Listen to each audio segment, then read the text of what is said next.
Minggu ini, NBA dipenuhi oleh banyak kejutan. Salah satu kejutan terbesar datang dari klub Washington Wizards dan Golden State Warriors. Baru-baru ini, pihak Wizards dan Warriors melakukan sebuah trade besar yang berfokus kepada Jordan Poole dan Chris Paul. Mari kita bahas tentang trade ini. Sebelum kita terjun ke videonya, buat kalian yang lagi cari jersey-jersey NBA, kalian boleh banget langsung cek AZ Sportwear. Di AZ Sportwear, kalian bisa beli jersey NBA dari tim manapun dan dengan desain apapun. Kalian juga bisa custom nama dan nomor punggung sendiri loh. Oh ya, selain beli jersey NBA, kalian juga bisa bikin jersey custom sesuka kalian. Yuk buruan cek AZ Sportwear di Tokopedia, Shopee, atau Lazada. Pada 23 Juni, ESPN mengumumkan bahwa Washington Wizards dan Golden State Warriors telah melakukan sebuah trade besar. Isinya adalah Washington Wizards mengirim point guard veteran Chris Paul, sebuah pick nomor 57 pada NBA Draft 2023, dan seorang big man bernama Trayce Jackson. Di sisi lain, Golden State Warriors juga mengirim banyak aset, di antaranya Jordan Poole, Patrick Baldwin Jr., Ryan Rollins, sebuah first round pick tahun 2030, dan sebuah second round pick di tahun 2027. Trade ini sangatlah mengejutkan. Banyak pro dan kontra yang terjadi di dalam trade ini. BTW, mungkin beberapa dari kalian ada yang bertanya, bukankah CP3 merupakan pemain Suns? Bagaimana ia tiba-tiba bisa di-trade oleh Wizards?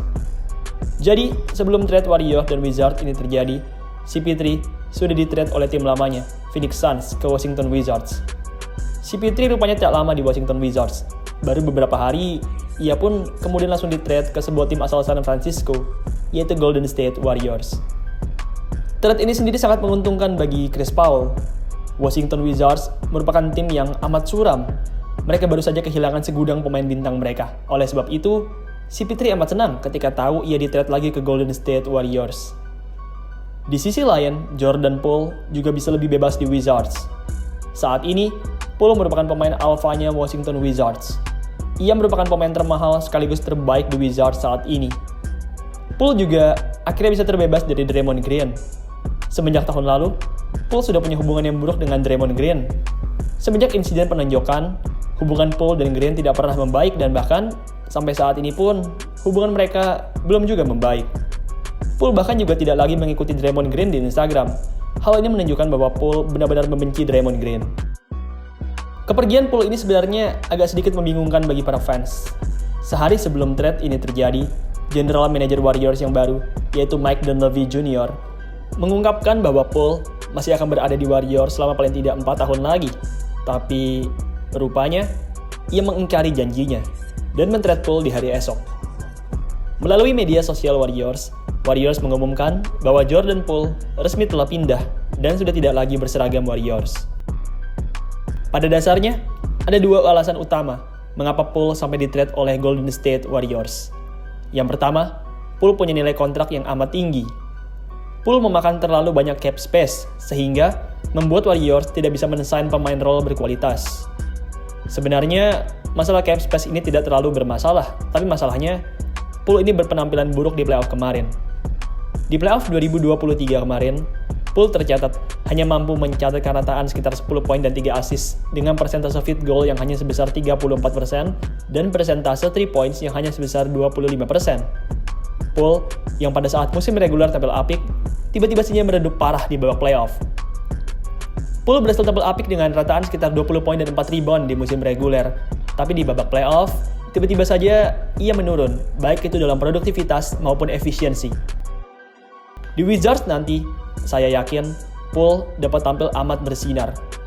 Sama seperti Kyle Kuzma, saya yakin Poole bisa mencatatkan rataan 20 poin atau bahkan 25 poin.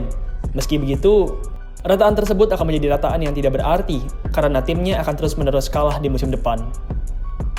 Di sisi lain, Chris Paul akan menjadi veteran yang penting untuk Warriors. Pengalaman dan skillnya yang elit akan membantu second unit Warrior dengan amat baik. Di musim 2023-2024 mendatang, sepertinya CP3 ini akan bermain dari bangku cadangan. Bermain dari bench akan menjadi hal yang amat tepat untuk CP3. Ia akan mendapatkan pengurangan menit bermain yang mana merupakan hal yang ia butuhkan saat ini.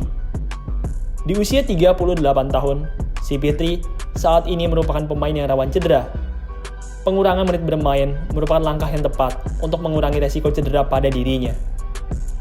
BTW, jika di musim depan bersama Warriors, CP3 benar-benar datang dari bangku cadangan, maka ini akan menjadi momen pertama CP3 bermain sebagai pemain cadangan di NBA. Sebelumnya, pada total 1.363 pertandingan NBA yang telah ia jalani, ia tidak pernah sekalipun menjadi pemain cadangan. Jika CP3 menerima role barunya sebagai cadangan di Warriors nanti, maka itu artinya ini akan menjadi momen pertamanya sebagai pemain cadangan di NBA. Ngomong-ngomong, ada hal yang menarik nih tentang bergabungnya CP3 ke Warriors ini. Dengan bergabungnya CP3 ke Warriors, maka itu artinya CP3 akan dilatih oleh Steve Kerr. Nah, menariknya, Steve Kerr dan CP3 ini pernah punya hubungan yang kurang baik. Pada tahun 2018, saat CP3 masih berseragam Houston Rockets, CP3 pernah mengejek Steve Kerr dengan berpura-pura ketawa. Pada tahun 2020, seorang fans pun kemudian bertanya kepada CP3, "Mengapa kamu berpura-pura ketawa?" Dan dengan santai, CP3 menjawab seperti ini, "Kamu tahu kenapa aku saat itu berpura-pura ketawa? Itu karena lawakan Kerr tidak lucu." Rupanya, 5 tahun berselang dan siapa yang menyangka, kini CP3 menjadi anak didik Steve Kerr.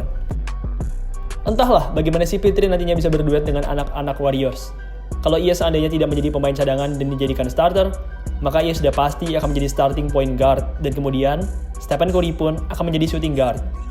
Jika hal itu terjadi, maka itu artinya dalam defense, Stephen Curry harus menjaga para shooting guard berbadan besar yang mana akan menjadi hal yang kurang baik. Kalau tampil dari bangku cadangan, CP3 bisa lebih rileks karena selain mendapatkan pengurangan menit bermain, ia juga bisa sangat menolong Warrior dengan cara memimpin second unit. CP3 sebagai point guard second unit Warrior akan membuat skuad Golden State ini menjadi amat mengerikan. Musim reguler NBA 2023-2024 baru akan dimulai pada Oktober 2023 mendatang. Meski begitu, saat ini banyak tim-tim NBA yang sudah mulai beraksi dengan melakukan sign dan trade pemain. Beberapa tim ada yang berhasil dengan sign dan trade mereka yang sukses, dan beberapa lagi ada yang malah makin meredup karena keblunderan mereka dalam melakukan transaksi. Momen-momen sign dan trade di NBA offseason ini merupakan sebuah momen yang penting. Sebuah langkah yang tepat dapat membawa tim ke jalan yang lebih baik, tapi sebuah langkah yang salah dapat membuat tim tersebut terkutuk selama bertahun-tahun. Kalau menurut kalian, dalam trade Wizards dan Warrior ini, siapakah tim yang lebih untung dan lebih rugi? Tulis di kolom komentar di bawah ya. Baiklah guys, sekian video pada hari ini. Jangan lupa juga cek AZ Sportswear. Cari jersey NBA atau membuat jersey custom, AZ Sportswear jawabannya. Oke, sekian video pada hari ini. Jangan lupa juga untuk like dan share video ini kalau kalian suka dengan video ini. Dan seperti biasa, terima kasih buat kalian yang sudah menonton dan sampai jumpa di video selanjutnya.